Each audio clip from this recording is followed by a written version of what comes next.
Welcome to this channel. At the sum of 1,000 subscribers, I will post a series of special stories for you. Subscribe. Connor Bradley had always been curious about the unknown. As a child, he dreamt of distant galaxies, alien landscapes, and civilizations unlike anything on Earth. That curiosity had driven him into the field of interstellar diplomacy, where he found himself aboard the Orion, an Earth ambassador vessel, hurtling toward the far reaches of space. His mission was straightforward: land on Xylan, a planet populated by the Zerek, an alien species in the early stages of spacefaring development, and initiate peaceful contact. Connor had studied their culture in preparation, though the data was limited. Earth's researchers had compiled basic translations, their hierarchical social structure, and a few key customs.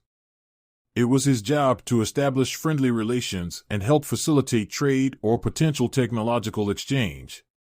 But things never went as planned. Upon entering Xylan's atmosphere, Connor's ship encountered an unexpected electrical storm that short-circuited his communication systems. The Orion crash-landed in the middle of a vast desert, surrounded by towering rock formations and shimmering, iridescent sand. He was miles away from the designated landing zone and completely cut off from the mission command back on Earth. "Great start," Connor muttered to himself, rubbing his sore neck as he exited the ship. The Zerek were supposed to be a peaceful, albeit ritualistic, people. As he trudged across the harsh landscape toward what he hoped was civilization, he repeated their greetings in his head.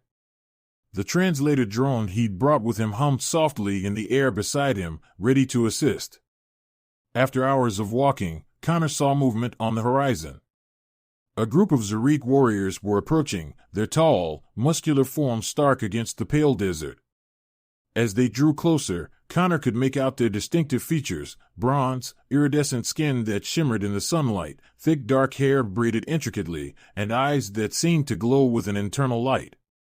They carried large, ceremonial weapons, more symbolic than practical for people with access to rudimentary energy-based technology.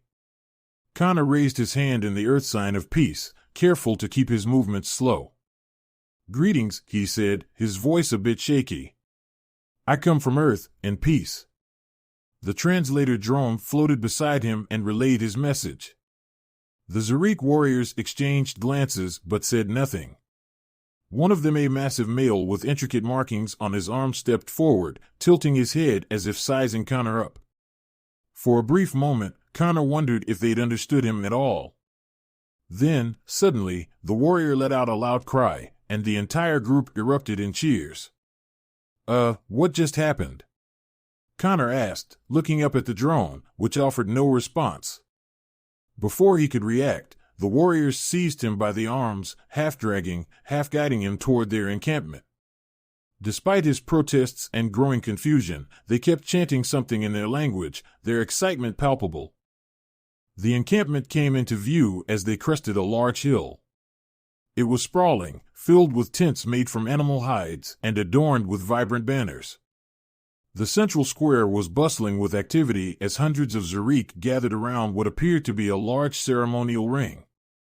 The chanting grew louder as the warriors led Connor straight into the heart of the festivities.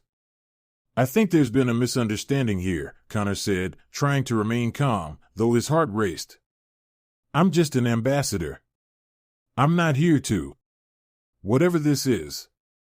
His words were drowned out by the roar of the crowd. Connor's eyes widened as he realized what was happening in the circle before him. Two Zerek males, both towering over him by at least a foot, were locked in combat.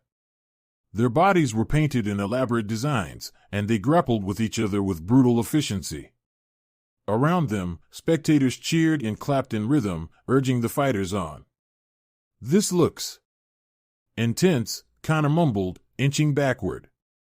The warriors escorting him, however, pushed him forward until he was standing at the edge of the ring. Just then, one of the fighters was thrown to the ground with a sickening thud. The victor, a hulking figure with a fierce snarl, raised his arms in triumph as the crowd erupted in approval. The defeated warrior, groaning in pain, was dragged from the circle, leaving the victor alone in the ring. To Connor's horror, The victorious Zarik locked eyes with him and pointed directly at him. Oh! Before Connor could react, the warrior stormed toward him, gesturing for him to enter the ring. A deep, guttural voice boomed over the noise, amplified by the tribe's leader, a Zarik chieftain adorned in animal pelts and tribal jewelry. The translator drone buzzed into action, translating the chieftain's speech. You, human. You have been chosen to challenge. Step forth. Challenge? I didn't wait. Connor tried to back away, but the crowd surged around him, forcing him into the ring. Panic shot through him. How had he gotten himself into this mess? As the warriors circled him, flexing his muscles, Connor realized what was about to happen. This was some kind of ritual combat, and by stepping into the ring, he had unintentionally agreed to fight for something. The Zarik warrior lunged. Reflex kicked in. Connor ducked, barely avoiding the alien's powerful swing. His mind raced as he scrambled to his feet, dodging another attack. He wasn't a fighter. His training had been in diplomacy, not combat, but the adrenaline pumping through his veins kept him moving. His opponent charged again, but this time, Connor's foot caught on a rock, sending him stumbling. He flailed his arms, more by accident than design, and his hand collided with the warrior's chin. The force of the accidental strike sent the Zarik stumbling backward, his legs giving way beneath him. The crowd gasped in unison. Connor stood frozen, wide-eyed, as the warrior collapsed to the ground, knocked out cold. Silence fell over the arena. Connor's heart pounded in his chest as he tried to process what had just happened. He hadn't meant to hurt the alien, it was a complete accident. Before he could react, the crowd erupted into cheers, far louder than before. The chieftain rose from his throne, a proud grin spreading across his face as he pointed at Connor. By Zarik law, the drone translated, you have won the Treshen aka the mating challenge. The tribe's women are yours. Connor blinked, his mind struggling to keep up. Wait, what? Connor sat at the center of the Zarik village, his mind swirling with confusion as the reality of his situation began to sink in. Just hours ago, he had been an ambassador on a simple diplomatic mission, and now, thanks to some bizarre accident, he had apparently won an alien mating ritual. Around him, the tribe bustled with excitement, as if this was the most normal event in the world. He had tried, multiple times, to explain that he didn't want to participate in their customs. He wasn't here to fight, and he definitely wasn't here to claim anyone as a mate. But every time he spoke, the translator drone, hovering dutifully by his side, seemed to misunderstand his intent. The Zarik language was notoriously complex, and even Earth's most advanced technology struggled with its subtleties. I didn't mean to win anything. Connor insisted for the 100th time, looking around at the group of Zarik women who had gathered nearby, eyeing him with a mix of curiosity, amusement, and in some cases, outright interest. This was all a mistake. The drone chirped and began translating his words, but the Zarik listening to him nodded as if he had confirmed their beliefs. The women exchanged glances, some smiling, others whispering among themselves. The chieftain, a towering figure with intricate tattoos covering his bronze skin, approached with a wide grin on his face. You have proven your strength, Earthman, he said through the translator. You are now bound by the laws of the Treshen AK. The tribe's women will look to you as their new mate. Connor's heart sank. It wasn't just a misunderstanding, it was now a cultural obligation. He could feel the weight of the situation pressing down on him, and the crowd of Zarik watching him with such enthusiasm only made it worse. He had no idea how to navigate this. I can't dash, Connor started, but his words were cut off by the chieftain's commanding gesture. You are the victor, and tradition is clear, the chieftain declared. His voice was filled with pride, as if he were bestowing a great honor upon Connor. The women of the tribe are your responsibility now. Choose wisely, for they will become your family. Connor stood, rubbing his temples in frustration. He needed help, and fast. One of the women in the crowd, standing slightly apart from the others, caught his eye. She had a different air about her, not as eager, nor as dismissive as the others. Her gaze was calm, almost analytical. She was tall and lean, with sharp features that gave her an air of authority. She wore a cloak of deep crimson, marking her as someone of importance, perhaps a healer or spiritual leader. If anyone could understand his predicament, it was her. Connor waved hesitantly in her direction, hoping to signal her out. She stepped forward with a graceful stride and stood before him. Her dark, almond-shaped eyes met his with an intensity that made him feel both seen and scrutinized. "I'm Connor," he said, feeling slightly foolish introducing himself under such awkward circumstances. The woman inclined her head slightly. "I am Ayla," she said, her voice smoother than the other Zariq's, the translator managing to catch the nuances of her speech. "I am the tribe's healer. I know why you called me." Connor let out a sigh of relief. Finally, someone who might understand. "I don't know how this happened," he said quickly. "I didn't mean to participate in any kind of challenge, and I definitely didn't mean to win. I'm just an ambassador, here to establish peaceful contact. I didn't want to offend anyone." Ayla listened intently, her expression unreadable. When Connor finished, she remained silent for a moment, studying him. "The Trishnak is not something one can enter by accident," she said finally. "To the Zariq, it is sacred. It is our way of ensuring the strongest and wisest lead our people. By defeating Gral in the ring, you have claimed your place as victor. It is not something that can be undone lightly." Connor felt a knot tightening in his stomach. "But I didn't even know what was happening. I'm not Zariq. I'm human. Surely there must be some way to undo this, or at least explain that I'm not qualified." Ayla's lips curled ever so slightly at the word qualified, as if the idea amused her. "You are not the first outsider to find our ways difficult to understand. But the Zariq are bound by tradition. The Trishnak cannot be reversed, but there are alternatives." "Alternatives?" Connor asked, his voice tinged with hope. Ayla nodded. "The Trishnak is not solely about physical strength. It is a trial of both body and mind. In most cases, the victor claims his mates by besting others in combat, but there is a provision for those who demonstrate wisdom above all. If you can pass the Zariq trial of mind, you may forego the claims of the women and instead become a respected ally of the tribe. But this is not an easy path." Connor's head was spinning. A trial of wisdom? It sounded like a potential escape route, but knowing how complex the Zariq culture was, it could also end up being just as dangerous as the combat challenge. "And if I fail this trial of mind?" he asked cautiously. Ayla's expression grew serious. "Then the original terms of the Trishnak remain. The women will remain bound to you, and you will be expected to fulfill your role as their mate." Connor felt a mix of relief and dread. At least there was a way out, but it was clear the stakes were high. He needed to think carefully before making his next move. "I'll take the trial of mind," Connor said, his voice more confident than he felt. "I didn't come here to take part in your mating rituals. I came to establish peace and understanding. If this is the way to do that, then I'll give it a shot." Ayla studied him for a long moment, then nodded. "Very well. The trial will take place tomorrow at dawn. I will help prepare you, but you must be ready. The trial of mind is not about intelligence alone. It is about understanding our ways, our history, and our beliefs. You will be tested on all these things." Connor gave her a small, grim smile.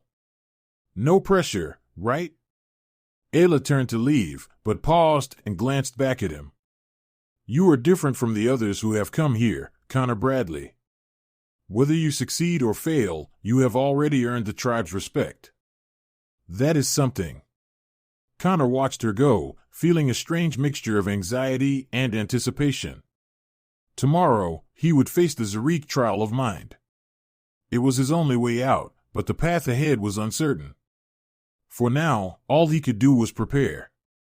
As the night fell over the Zarik village, Connor sat alone by the fire, staring into the flames. His mind raced with questions about the trial, the tribe's customs, and how he had managed to get himself into such a surreal situation. Yet, through the chaos of his thoughts, one thing was certain: if he was going to survive this, he'd need more than luck. He'd need to understand the Zarik on a deeper level than he ever anticipated. And somehow, he'd have to outsmart them. The sun had barely risen over the vast, rocky landscape of Xylan when Connor found himself standing at the center of the Zarik village, the cool morning air sharp against his skin. The village was already alive with activity, with Zarik warriors, elders, and families gathering in large numbers, their eyes all fixed on him. Today was the day of the trial of mind, the only thing standing between him and a future he wasn't ready for.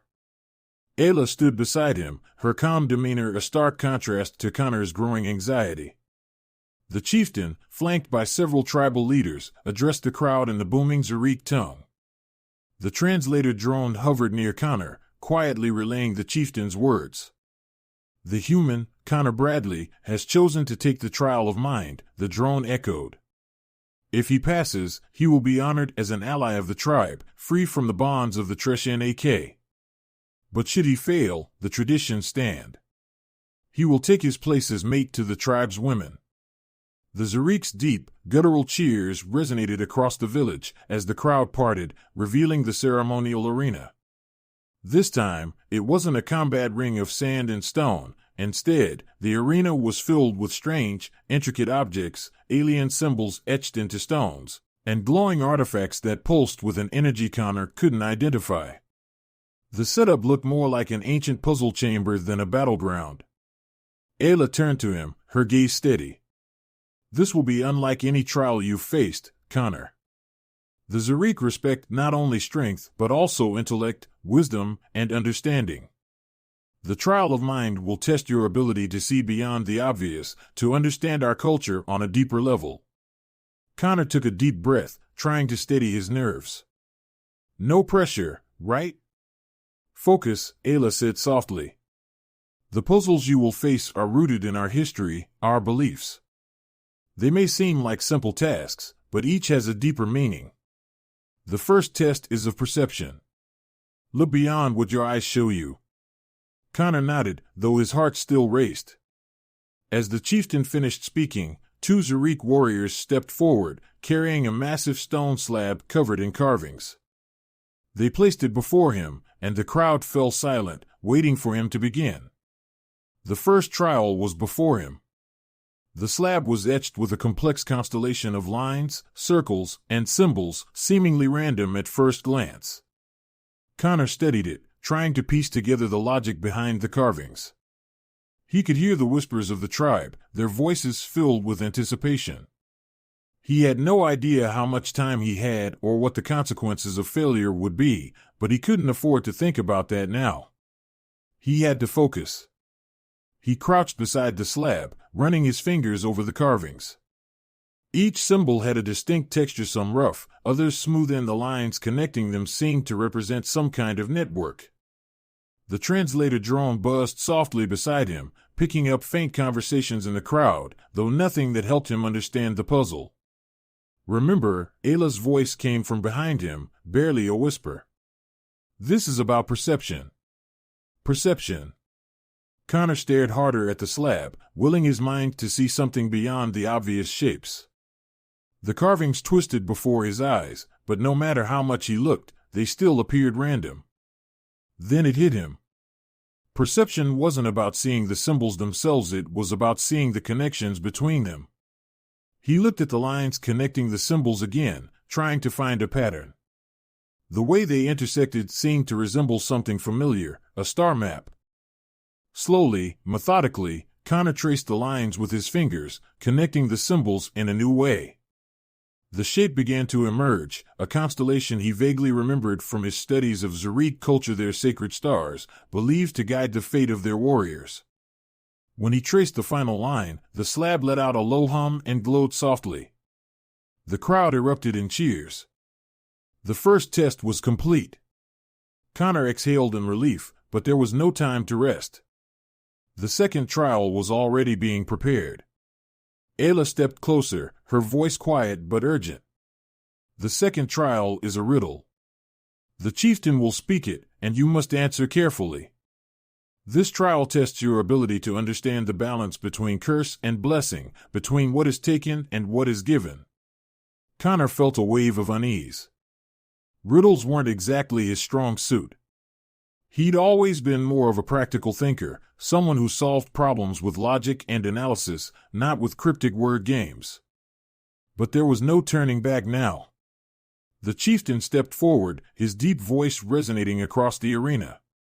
"Listen well, human," he said, through the translator drone. "What is both a curse and a blessing, that grows when given but shrinks when taken?" Connor's brow furrowed as he repeated the riddle silently to himself. A curse and a blessing? Something that grows when given but shrinks when taken. It was a paradox, a contradiction. He glanced at Ayla, but her expression remained neutral, giving nothing away. His mind raced, sifting through possible answers. What could fit such a strange description? Then, slowly, a thought began to take shape in his mind. He looked up at the chieftain, hoping he was right. "Power," Connor said, his voice steady. "It is a curse when used selfishly, but a blessing when used for others. It grows when shared but diminishes when hoarded." The crowd fell silent, waiting for the chieftain's response. The Zarik leader stared at Connor for a long moment, his gaze piercing and unreadable. Then, slowly, the chieftain nodded. "Correct," he declared, and the crowd once again erupted into cheers. Connor let out a shaky breath. 2 trials down, but the hardest one was yet to come. The third and final trial involved a device that had been carried into the arena on a large, stone platform. It was a glowing sphere of energy, hovering slightly above a metallic base, pulsing with light. Strange, angular symbols floated around the orb, shifting and changing with each pulse of energy. Ayla stepped forward, her tone more serious now. "This is the trial of balance. The device you see before you is a relic of our ancestors. It was designed to test one's understanding of harmony between forces, between chaos and order, between creation and destruction. You must stabilize it using the controls before you, but be careful. A single wrong move could overload the device." Connor stared at the glowing sphere, feeling a fresh wave of anxiety wash over him. This was way beyond anything he had expected. He wasn't an engineer, he had no idea how Zarik technology worked. But this was the final trial, and failure wasn't an option. He had to figure this out. Approaching the platform, Connor examined the control panel before him. It was covered in dials, switches, and buttons, all labeled with unfamiliar symbols. The sphere continued to pulse, each fluctuation causing the symbols around it to shift and shimmer. He had to balance it somehow, but how? His first instinct was to try and match the symbols, make them align in some way. He carefully adjusted one of the dials, watching the sphere's pulse slow slightly. Encouraged, he moved to another dial, adjusting it in the opposite direction. The sphere pulsed faster, the symbols flickering wildly. "Too much chaos," Ayla murmured from behind him. "Find the balance." Connor gritted his teeth, trying to steady his hands. He adjusted a switch, watching the sphere react again, its light softening, the symbols beginning to stabilize. The key wasn't to stop the fluctuations, it was to find the equilibrium between them. Order and chaos, pushing and pulling in equal measure. Minutes felt like hours as Connor carefully adjusted each dial, switch, and button, slowly bringing the sphere into balance. The energy around it began to stabilize, the symbols settling into a harmonious dance around the orb. Finally, with one last adjustment, the sphere let out a soft hum and the pulsing stopped, leaving it glowing steadily. The crowd erupted into the loudest cheer yet. Connor stood back, breathing heavily, his mind racing but his heart swelling with relief. He had done it. He had passed the trial of mind. The chieftain approached him once again, this time with a look of deep respect. You have proven yourself, Earthman, he said, his voice carrying across the arena. You are free from the bonds of the Tresh-Nak. You have earned your place among us, not as a mate, but as a wise ally of the tribe. Connor couldn't help but smile. The weight of the last few days lifted off his shoulders as the reality of his victory sank in. He had navigated the Zariq's complex traditions and emerged not only unscathed but respected. As the chieftain raised his arm to the sky in a sign of honor, Connor glanced over at Ayla. She gave him a small, knowing smile. Well done, Connor Bradley, she said softly. It seems you understand more about our people than you realized. Yeah, Connor replied, still catching his breath. But I couldn't have done it without you. Ayla raised an eyebrow, her smile widening just slightly. Perhaps. Or perhaps you are simply more capable than you give yourself credit for. Connor chuckled, feeling a rare sense of accomplishment. He had come to Xylan to forge peace between two species, and in the process, he had not only succeeded in his mission but had also learned more about himself than he ever thought possible. As the celebrations continued around him, Connor realized that, for the first time since arriving on this strange planet, he felt at home. The Zariq village buzzed with excitement as the sun dipped below the horizon, casting long shadows over the rocky landscape of Xylan. Fires flickered in the night, illuminating the celebrations that filled the air with laughter, chanting, and the rhythmic pounding of drums. Connor watched from a distance, still adjusting to the idea that he had passed the Zariq trial of mind, and, against all odds, had earned his freedom from the tribe's mating ritual. It felt surreal, like a dream that had veered wildly off course but somehow ended up with him on solid ground. The tension that had gripped him for days now loosened, and for the first time since arriving on Xylan, he allowed himself to relax, even if only for a moment. Connor stood on the outskirts of the village, away from the firelit center where the Zariq danced and celebrated. He watched the alien sky, its unfamiliar constellations twinkling above him, feeling an odd sense of connection to this strange, distant world. He had come here as an ambassador, but after everything he had gone through, the accidental victory, the bizarre customs, and the intense trials, he felt more like a part of their tribe than a mere visitor. His thoughts were interrupted by the soft sound of footsteps approaching from behind. He turned to find Ayla walking toward him, her crimson cloak flowing gently behind her in the evening breeze. Her face was calm, but her eyes were sharp, as always, filled with a wisdom that had guided him through the trials. You are missing the celebration, she said, her voice soft but carrying a note of amusement. Connor chuckled. I think I've had enough excitement for one day. Besides, I'm not exactly sure how I fit into all of this anymore. Yesterday, I was a guy accidentally caught in a mating ritual, and today I'm, an honorary member of the tribe. Ayla tilted her head slightly, her eyes steadying him. More than that, Connor Bradley. You have earned the respect of the tribe. Few outsiders ever do. It is not only because you passed the trial of mind, but because you faced our customs with an open heart. You did not mock our ways, nor did you seek to escape through deceit. You sought to understand us, and for that, you are no longer just a visitor. Connor looked down, shuffling his feet a little awkwardly. I didn't really have much of a choice, did I? It was either understand or... He trailed off, remembering the women who had been promised to him by Zariq law, a tradition he had desperately tried to avoid. True, Ayla said with a smile, but that does not diminish your achievement. The Zariq respect both strength and wisdom, and you have shown both. It is rare for someone to face the unknown as you have and still walk away with honor. Connor wasn't sure how to respond to that, so he shrugged and smiled. I guess I'll take that as a compliment. Ayla laughed softly, a sound that was almost musical. It is a compliment. And it is also an invitation. Connor raised an eyebrow. An invitation? Ayla stepped closer, her expression becoming more serious. You have proven yourself to the tribe, but there is more to the Zariq than just the trials you faced. You have glimpsed our ways, but you do not yet understand the depth of our culture. The chieftain sees potential in you, as do I. If you choose, you could stay with us longer, learn our ways, and help guide us in return. Connor blinked, surprised by her words. Stay? He hadn't considered the idea of staying beyond his original mission. In fact, up until a few hours ago, all he could think about was how to get out of the predicament he had landed in. Now, though, the idea didn't seem as crazy as it once had.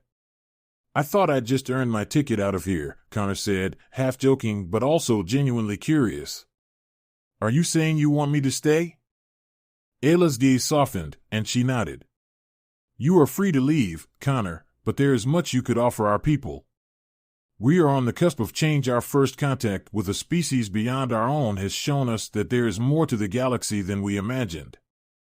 The chieftain believes you could be a bridge between our world and yours, someone who understands both sides. You could help us shape our future. Connor looked back toward the village, the flames of the fires dancing in the distance, casting long shadows on the surrounding cliffs. The Zurich were a proud, strong people, but they were also at a turning point in their development. He had seen firsthand their physical prowess, their complex rituals, and their deep respect for wisdom. He could help them navigate the challenges that came with entering the broader galaxy. And, in return, he would gain knowledge, experience, and perhaps even a sense of belonging that he hadn't expected. It was a tempting offer. His original mission had been to make first contact, but it was becoming clear that his role here could be much more significant than that. He could help guide the Zurich through this crucial phase, help them forge alliances, and avoid the pitfalls that other species had encountered in their first steps into the stars. I don't know, Connor said slowly, weighing his words. I never thought I'd be staying here for the long haul. I've got a life back on Earth, you know? Family, friends, a career. It's a lot to leave behind. Ayla nodded, understanding in her eyes. I do not ask this lightly, Connor. It is your decision. But sometimes, paths present themselves that we do not expect. The life you knew before will always be there, but here, you have a chance to be part of something greater. Connor stared at her, the weight of her words settling into his mind. He could feel the pull of two worlds, Earth, with its familiar comforts and the life he had built, and Xylan, with its challenges, mysteries, and opportunities for something completely new.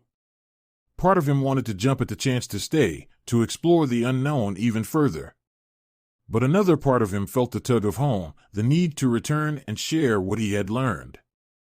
Ayla, sensing his inner conflict, placed a hand on his shoulder. Whatever choice you make, it will be the right one.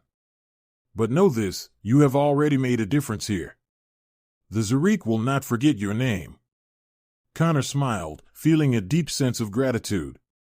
Thanks, Ayla. That means a lot. The two stood in silence for a while, watching the village from a distance.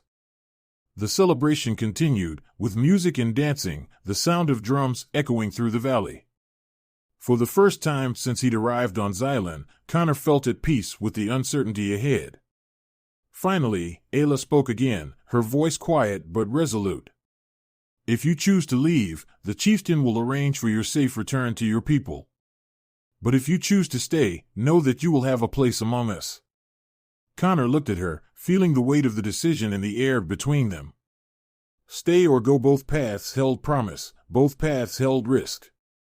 But as he stood there, with the alien sky stretching out above him and the Zurich tribe celebrating in the distance, he realized that whatever path he chose, his life would never be the same again. Taking a deep breath, Connor made his choice. I'll stay, he said, a small smile playing at the corners of his mouth. At least for a while. There's a lot more I can learn here, and a lot more I can offer. Let's see where this new path leads. Ayla's eyes brightened with approval, and she nodded, her smile widening. Then welcome, Connor Bradley, not as a guest, but as one of us. As the night deepened and the stars above twinkled brighter, Connor felt a strange yet comforting sense of belonging. He had come to Xylan as a stranger, an outsider, but now he was something more, a bridge between worlds, a guide to the future of the Zurich, and, perhaps, something even greater. Whatever came next, he was ready for it. And so, the celebrations continued, with Connor no longer on the fringes but now fully a part of the tribe's future, ready to face the challenges and wonders that lay ahead.